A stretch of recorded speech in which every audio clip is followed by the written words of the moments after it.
To book an appointment with Uber, start by opening the Uber app on your mobile device. If you do not have the app, download it from the App Store and create an account. Once you have the app open, set your pickup location by typing in the address or selecting it from the map. Next, choose the type of ride you need, such as UberX, Uberpool, or Uber Black. Depending on your preferences and budget, the app will then show you the estimated fare and arrival time of the driver.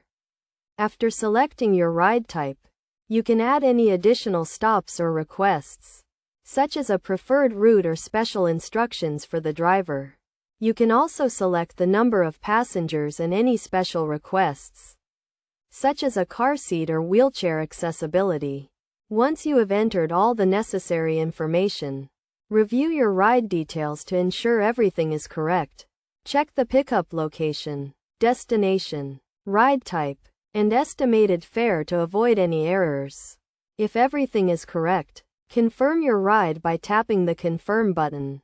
The app will then match you with a driver and provide you with the driver's details, including their name, photo, and vehicle information.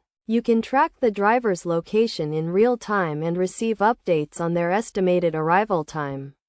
When the driver arrives, you will receive a notification and you can then proceed to the pickup location. To ensure a smooth ride, make sure to check the driver's details and vehicle information before getting in the car. If you have any issues or concerns, you can contact Uber support through the app. By following these steps, you can easily book an appointment with Uber and get to your destination safely and efficiently. Always remember to review your ride details carefully and follow the app's instructions to ensure a hassle-free experience.